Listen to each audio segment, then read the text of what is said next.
How many times have you heard somebody say something like that? I can see how you're feeling. I can see this is making you uncomfortable. I can see this is making you happy. I can see this is making you sad. Can you count on your fingers? Because I don't even think I can.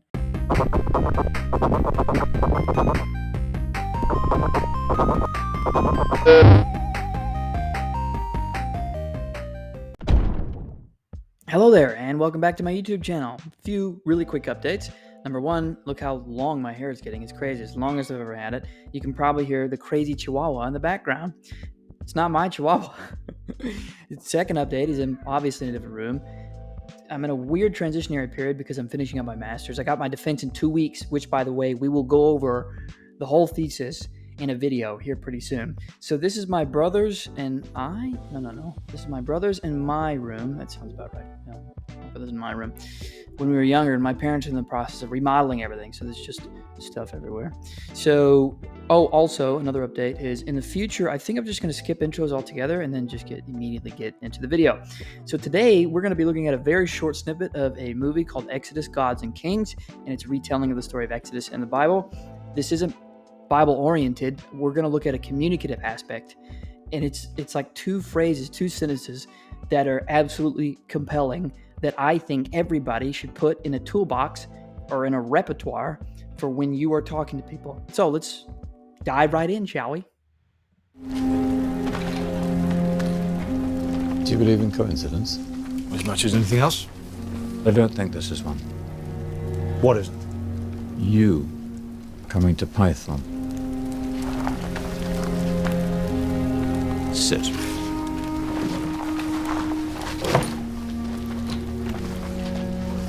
Who's your father? I know you don't know his name, only that he was a general in Pharaoh's army, unnamed by your mother. I can see this is making you uncomfortable. This will interest you. Okay, I have some notes here. So I let the video play out just so y'all have some context, but that last portion is what I wanted to focus on, and it's those last two sentences, which are, whoever wrote it, they did a phenomenal job. I think they know a little bit about communication. Now, not everybody talks like that. Not everybody, but some do. And it's a really good thing. It's a tool to put in your repertoire of communication. So I think the character's name is Nun. I don't know if it's pronounced differently, but Nun is talking to Moses, and Moses is Christian Bale. So Nun, what does he say? He says, I can see this is making you uncomfortable. Period. And Moses nods. I can see this is making you uncomfortable. What is he doing? He's acknowledging Moses' feelings. He's acknowledging what he sees. Listen, when it comes to communication, everybody wants to be seen. I would take that across the board. People just want to be seen, period.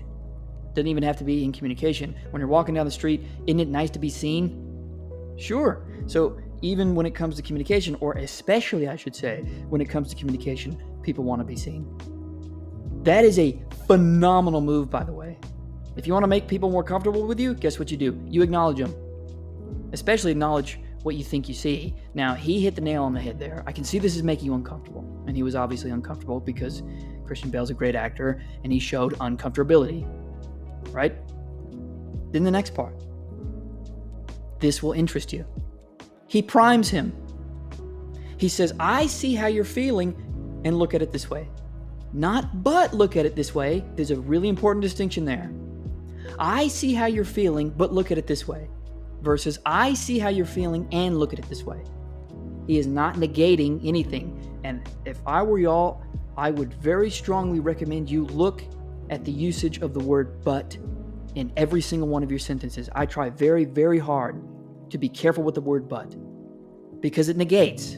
You can tell exactly what people are thinking when they use but in a sentence.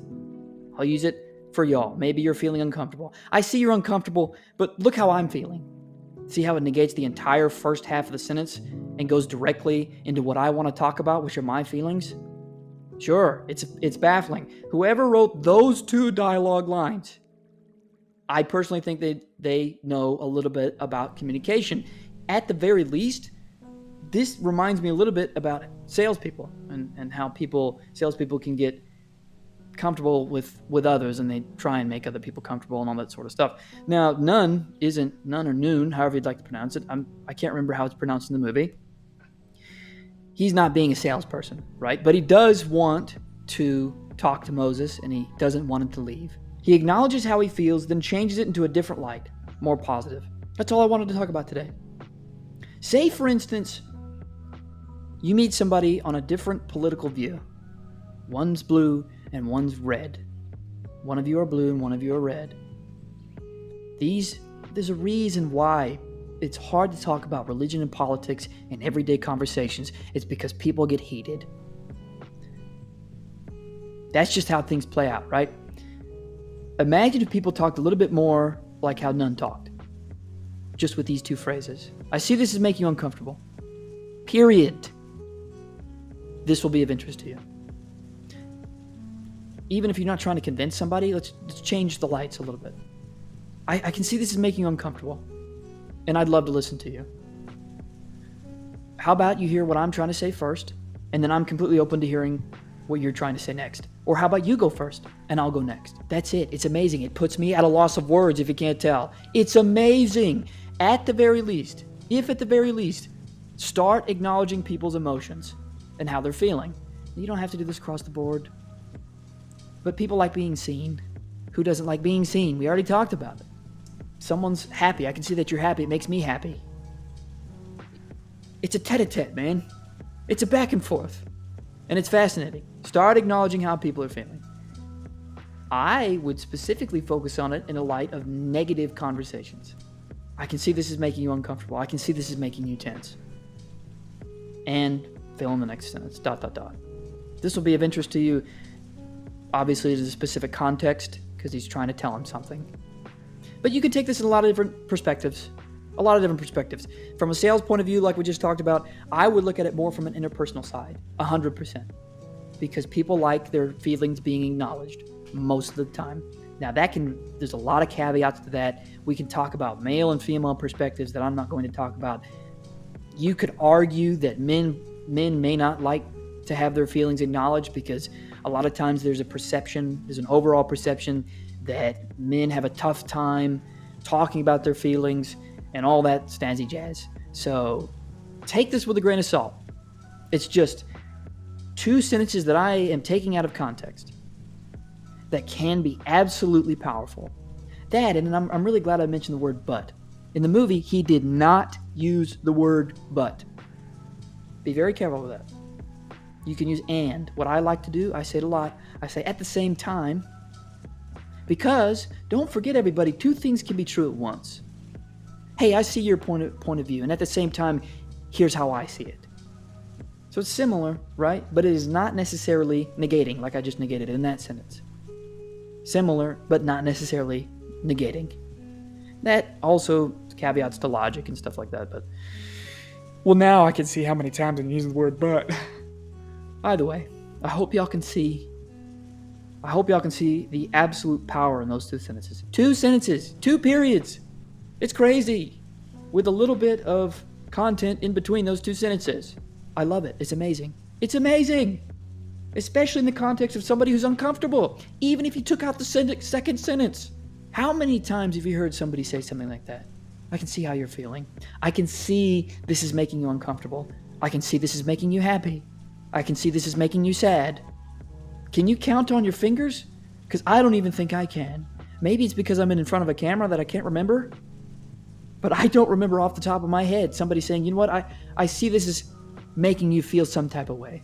You can also take that in a sense that some people who might be a little bit more mean are like, well, I can see this stabbed you a little bit. What is that phrase?